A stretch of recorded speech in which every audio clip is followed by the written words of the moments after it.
University మంచి భవిష్యత్తు కోసం తెలుగు విద్యార్థులు ఇష్టపడే యూనివర్సిటీ. కాల్ 9059052378 9059052379.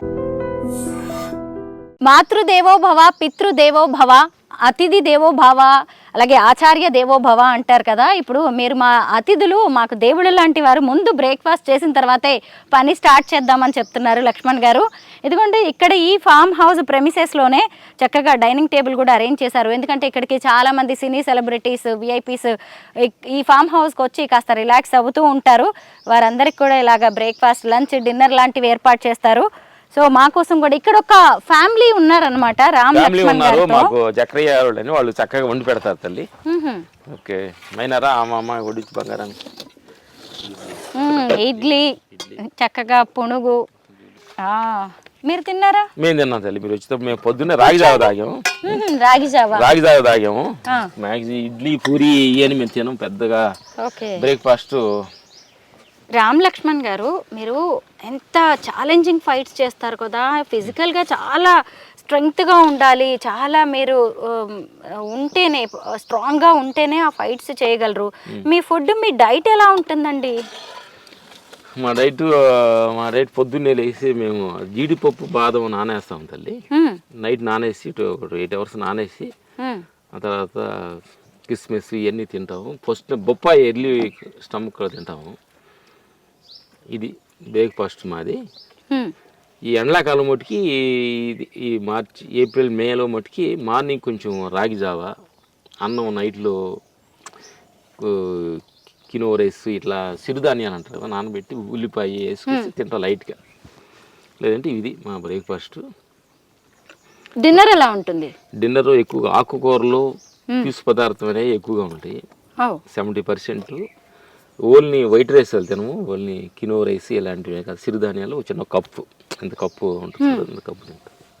మీకు ఎవరైనా డైటీషియన్ కానీ న్యూట్రిషనిస్ట్లో ఎవరైనా ఉంటారా? మేమే డైటీషియన్, మేము న్యూట్రిషన్. అంటే ఇప్పుడు అసలే అందరూ సినిమా వాళ్ళు అంటే చాలు, వాళ్ళకంటూ ఒక స్పెషల్ మెనూ ఉంటుంది. మాకు అంత సెషన్స్ ఏం సపరేట్గా ఏం లేదు, మేమే సెషన్లు. అంటే మేము మంత్రసైతే రాజుగారి దగ్గర ఎక్కువగా ఈ ఆహార నియమాలు పాటించి అక్కడ ఉన్నాం. ఒక 15 days అక్కడ ఉండి, ఒక 10 days టోటల్ ఫాస్టింగ్ తినకుండా ఒక 10 days ఉండి, ఓన్లీ తేనె నిమ్మరసంతో ఒక 10 days గడిపాము. ఒక 8 kgs తగ్గాము. పొద్దున్నే 1 లీటర్ నీళ్లు తాగి ఇలా అన్ని ఆహార నియమాలన్నీ కరెక్ట్గా పాటిస్తూ ఉంటుంది.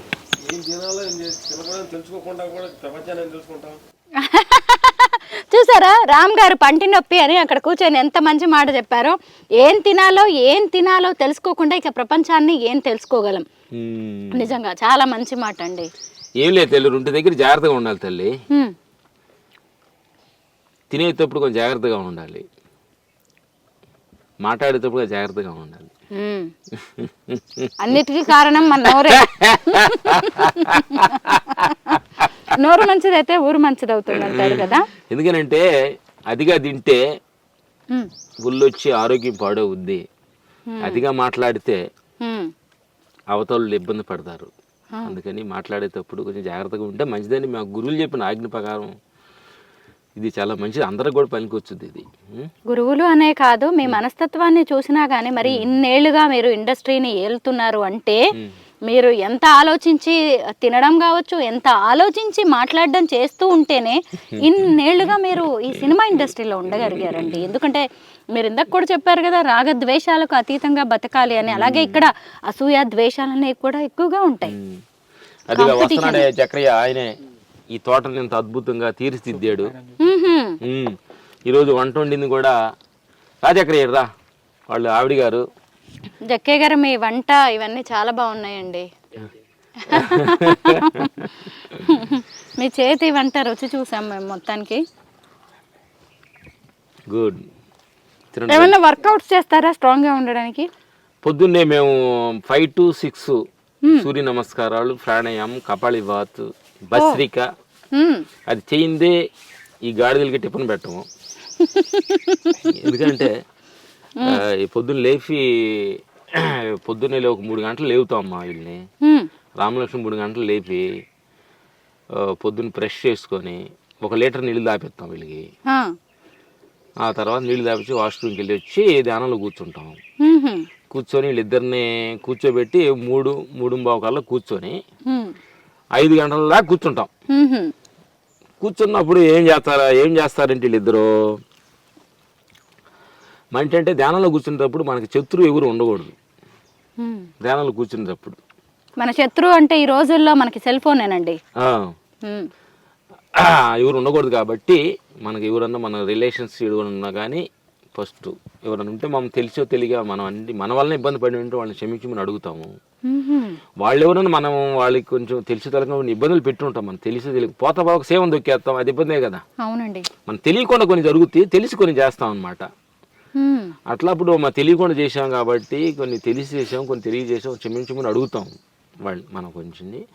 ఆ తర్వాత ప్రకృతిని అందరినీ, ఎందుకంటే మనం తినటానికి ఇడ్లీ తయారు చేయాలన్నా రైతు కూరగాయలు మనం తినాలంటే రైతు కావాలి, పంట పండించడానికి రైతు కావాలి, ఈ బట్టలు నేర్పించడానికి చేనేతలు కావాలి. మన పొద్దున్నే ఇల్లు శుభ్రంగా ఉండాలంటే, రోడ్డు శుభ్రంగా ఉండాలంటే మనకు మున్సిపాలిటీ సోదరులు కావాలి, ఆ తల్లులు కావాలి. పొద్దున్న లేచిన కాడ నుంచి పొనుకునేదాకా ఎంతమంది సహాయంతో దేహం నడుస్తుంది, వాళ్ళకి ట్యాంక్స్ చెబుతాం. ఆ తర్వాత రెండో ట్యాంక్స్ ఏంటంటే పంచభూతాల ఆధారంగానే దేహం పుట్టింది. నీరు, గాలి, అగ్ని, ఆకాశం, వీటితోటి ఇది గాలి తయారైంది, ఈ బాడీలు తయారైనాయి. అందుకని వాటికి ట్యాంక్స్ చెబుతాం తల్లి. థ్యాంక్స్ అమ్మా, నిన్ను పొద్దున్న లేచిన కాడ నుంచి నిన్ను వాడుకుంటున్నాము, భూమి నడుస్తున్నాము, థ్యాంక్స్. నీళ్లు తాగబోతున్నావు, థ్యాంక్స్. గాలి బిల్లు పడుతున్నావు, థ్యాంక్స్. అందరికి థ్యాంక్స్ చెప్తూ జీవిస్తాము. ఆ తర్వాత మన జన్మని తల్లిదండ్రులు, మమ్మల్ని బ్రదర్స్, వీళ్ళందరికీ థ్యాంక్స్ చెప్పి ధ్యానంలో కూర్చుంటాం.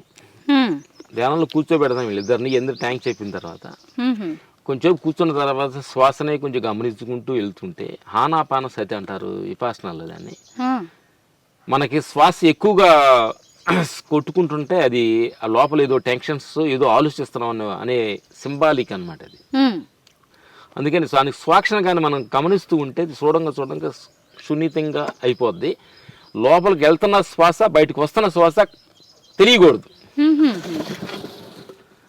అదే అంటారు. అది సూక్ష్మంగా అయిపోవడం అనమాట.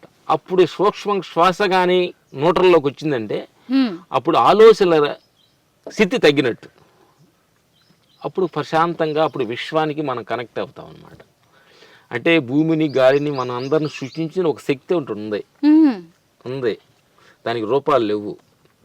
రూపాలు మనం వచ్చిన తర్వాత అని కొన్ని దేవుళ్ళ రూపాలు మనం సృష్టించుకున్నాం. కానీ మనం సృష్టించినప్పుడే ఉంది కదా ఒక రూపం, ఒక శక్తి ఉంది కదా. ఆ శక్తికి మనం కనెక్ట్ అయినప్పుడు ఒక తెలియని అప్పుడు ఏంటంటే ఆ కనెక్ట్ అయినప్పుడు ఎలా ఉంటుందంటే అది బ్లూగా, అంటే ఈ చెట్లు, నా ఇల్లు, నీ ఇల్లు, నేను, నా ప్రాంతం, నా పేరు, నేను, నా దేహం టోటల్ కంప్లీట్గా డిజాల్వ్ అయ్యి ఒక బ్లూగా మంగళగా ఉంటుంది. అక్కడ నాది నీదేనేమి ఉండదు. దాన్ని అలా కొంచెంసేపు ఆహ్వానించుకొని కొంచెంసేపు దానిలో కలిసి, అంటే భగవంతుడిలో కలుస్తున్నట్టు అర్థం అంటారు. మన భాషలో చెప్పాలంటే భగవంతుడు మనలో ఏకమైనట్టు ఆ క్షణం. అప్పుడు భగవంతుడు అయ్యో పొద్దుగులు నీ పక్కన కూర్చుంటే నమ్మిన భార్య, పిల్లలు, నన్ను నమ్మిన షూటింగు, నన్ను మాట్లాడడానికి వచ్చిన ఈ మీడియా మిత్రులు అందరి కోసం సైలెన్స్గా ఎలా ఉండాలి. అందుకే నేను వెళ్ళేసి వాళ్ళతో ఆ పనులు చేసి నీ గురించి చేతనైతే అడిగితే చెప్తా. ఆయన అంటాడు అడగకుండా చెప్పగాకుండా నా గురించి ఎందుకు అడగకుండా చెప్పారు అనుకోండి అది చాలా వాల్యుయేషన్ ఉండదు అంటాడు భగవంతుడు. అప్పుడు ఏదైనా ఎవరైనా అడిగితే చెబుతాము. సరే నా బంగారు తల్లి అడుగుతుంది కాబట్టి ఇప్పుడు చెబుతాను అన్నయ్య అని ఆయనతో శ్రమించుకొని మళ్ళీ ధ్యానంలో మళ్ళీ 6 గంటల పని చేసుకుంటాం. మళ్ళీ సాయంకాలం 6 గంటలు అయిన తర్వాత సెల్ ఫోన్ ఆఫ్ చేసేసి స్నానం చేసేసి పొద్దున్నుంచి సాయంకాలం దాకా ఏం చేసాం, ఎవరితో మాట్లాడాము, ఎవరితో కొట్లాడాము, ఎవరితో తిట్టాము, అందరిని క్షమించయ్యా, పనిలో కోపాడాల్సి వచ్చింది, అన్నం వండమున వారిని ఏదో అరవాల్సి వచ్చింది, ఇట్లా కోపాడాలి కదా పనిలో ఉన్నప్పుడు వాళ్ళని క్షమించమని అడిగి వాళ్ళు కాళ్ళు నమస్కారం తీసుకున్నట్టు నమస్కారం తీసుకొని మళ్ళీ ధ్యానంలో కూర్చుంటాం. కాంచేపు అలా కూర్చొని నిద్ర వస్తే అలా పడుకుంటాం. ఇది మా దినచర్య కార్యక్రమం బంగారు తల్లి. నైట్ అతి తక్కువగా ఆహారం తీసుకుంటాము, ఫ్రూట్స్ ఫలాలు తీసుకుంటాం. ఎందుకంటే నైట్ ఎక్కువ తీసుకుంటే బావని తేపులు వస్తాయి, నిద్ర వస్తుంది, ధ్యానంలో కూర్చోలేము. భగవంతుడి దగ్గరికి వెళ్ళాలంటే కొంచెం అలర్ట్గా ఉండాలి కదా. అందుకే తక్కువ మితి ఆహారం తీసుకొని భగవంతుడితోటి ఒక 1 hour 2 hours ఆయనతోటి కలిసి ఆయన కొన్ని చిట్టాలు చెబుతూ ఉంటాడు. నాయన చాలా తక్కువగా తినండి, తక్కువగా మాట్లాడండి, ఇది చానాళ్ళలో ఉండదు, దీనికి ముసలితనం వచ్చు, దానికి కొన్ని చిట్టాలు చెప్పి తెలుసుకొని వచ్చి ఓహో ఇది అని చెబుతూ ఉంటాం. ఇది జరిగింది. వాళ్ళు కూడా టిఫిన్ తింటాం. మీరు ఇప్పటిదాకా ప్రకృతితో ప్రయాణం చేస్తున్నారు అనుకున్నాం, కానీ మీరు భగవంతుడితో ప్రయాణం చేస్తున్నారు. మన పెద్దలు చెప్తూ ఉంటారు కదా, మితం హితం అని. దాన్ని వినడమే కాదు, ఆచరణలో చేసి చూపిస్తున్నారు. మేము మితంగా తింటాం, అందుకే అది మా జీవితానికి, మా శరీరానికి హితంగా మారుతుంది అని లక్ష్మణ్ గారు చెప్పారు.